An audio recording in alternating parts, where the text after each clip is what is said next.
Hello दोस्तों, कैसे हैं आप सब। मेरे बारे में जानना चाहोगे तो मैं बहुत बढ़िया हूँ। तो दोस्तों, आज हम love death and robots TV series के वॉल्यूम 2 के एक एपिसोड को एक्सप्लेन करने वाले हैं, जिसका नाम है द ड्राउन जायंट। इस स्टोरी की शुरुआत में हमें समुद्र तट पे एक बहुत बड़ा सा जायंट दिखाया जाता है, जो दिखने में एक ह्यूमन जैसा ही था, पर उस शहर के लोगों से उसके शरीर काफी बड़ा था। पिछली रात को समुद्र में भयंकर तूफान हुई थी, जहाँ से ये आदमी यहाँ पहुँचा था, जिसे देखने के लिए शहर के बच्चे से बूढ़े सभी आए थे। उसी पर रिसर्च करने के लिए एक रिसर्च टीम आते हैं। इस जायंट को सबसे पहले शहर के कुछ सारे मछुआरों ने देखा था। जब उन्होंने पुलिस में जाके इस बारे में बताया तो उनकी बातों पर किसी ने भी यकीन नहीं की, पर कुछ लोगों को उसकी बातों पर यकीन हुआ और उसे देखने के लिए समुद्र तट पे गए, जहाँ से अब पूरे शहर को इसके बारे में मालूम पड़ चुकी थी। ये चीज उनके लिए बहुत ही अजीब था, क्योंकि उन्होंने ऐसे जायंट के बारे में सिर्फ कहानियों में सुना था। ये जायंट आकार में इतना बड़ा था कि इसकी सही उम्र का पता लगाना काफी मुश्किल था, पर उसके फेस कट और नोज को देख के एक साइंटिस्ट कहते हैं कि एक खूबसूरत नौजवान थे।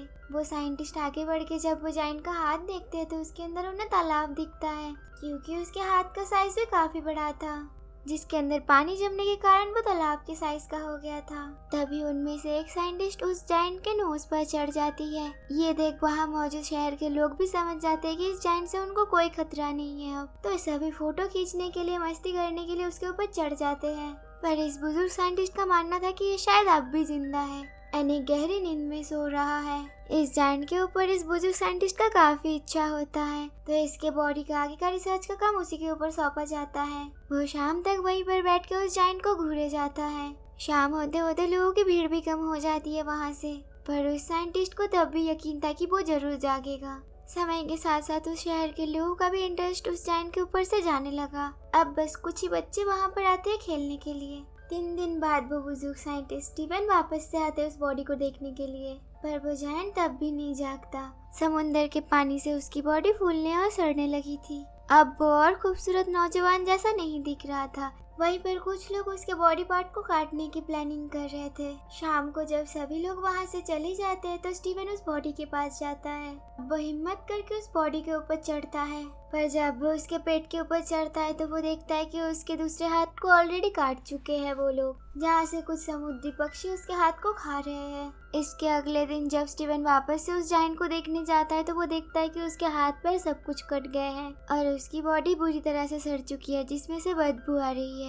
स्टीवन उस बॉडी के पास जाता है तो देखता है कि लोकल लोगों ने उसके पूरे बॉडियों पे गालियां लिख दी है, जो कि इस शहर में पहले दिन सबके मनोरंजन का काम था, पर अब उसकी बॉडी की कोई कदर नहीं है। उसे ये देख काफी बुरा लगता है। इसके कुछ समय बाद वो वापस से यहाँ देखने आता है। अब वो देखता है कि उसके सर को धड़ से अलग कर दिया गया है। सर ना होने के कारण स्टीवन अब उसका फेस नहीं देख सकता, तो उसके मन से भी उस नौजवान की सुंदर शक्ल की यादें धीरे धीरे मिटने लगती है। उसके बॉडी को देख के अब लग ही नहीं रहा था कि वो कोई इंसान की बॉडी है, और वो बड़े बड़े वहाँ गल रहा था। हफ्तों बाद जब स्टीवन वहाँ पर वापस आता है तो उसको सिर्फ उसके हड्डियों के अवशेष दिखते हैं। कुछ महीने बाद शहर के लोग भी उस जायंट को भूल जाते हैं। उसके बॉडी पर शहर के जगह जगह दिख रहे थे। तब भी लोगों को जैसे कुछ याद भी नहीं है कि उसी शहर के किनारे कभी एक बड़ा सा जायंट आया था। शहर के कुछ लोगों ने उसके हड्डियों से सजावट भी की है। एक दिन जब वो समुद्र के किनारे से गुजर रहा होता है तब उसे उस जायंट का स्कल एक घर के जैसे यूज करते हुए दिखता है,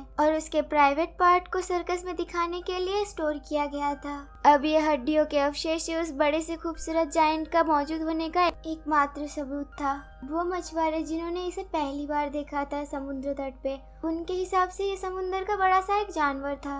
यहीं पर ये स्टोरी खत्म होती है। इस स्टोरी के माध्यम से हमें एक डीप मैसेज दिया जाता है, कैसे एक इंसान इस धरती पे जन्म लेता है, धरती पर वो कैसे अपने रहने का एहसास फैलाता है अपने आस पड़ोस में, अपने आस पड़ोस के लोगों के साथ, पर आखिरी तक लोग उसे भुला ही देते हैं। उसके साइज में काफी बड़ा होना या काफी छोटा होना, लोगों के बीच काफी चर्चित होना, सुंदर होना, कोई भी चीज अब मायने नहीं रखता है। उसके बॉडी के अवशेष भी मिट्टी में मिल जाते हैं। वैसे ही समय के साथ साथ लोगों की यादों से भी वो पूरी तरह से मिट जाता है। सो आशा करते हैं आपको आज की एक्सप्लेनेशन अच्छी लगी होगी। अच्छी लगी हो तो वीडियो को लाइक करके कमेंट सेक्शन में अपना राय जरूर बताना, और अगर आप हमारे चैनल में न्यू हो तो प्लीज चैनल को सब्सक्राइब करके बेल आइकन को ऑल पे जरूर करना, जिससे कि आपको आने वाली हर एक वीडियो की नोटिफिकेशन मिल जाएगी। सो आज के लिए यहीं तक गाइस, मिलते हैं एक और एक्सप्लेनेशन के साथ। तब तक के लिए bye, have a great day.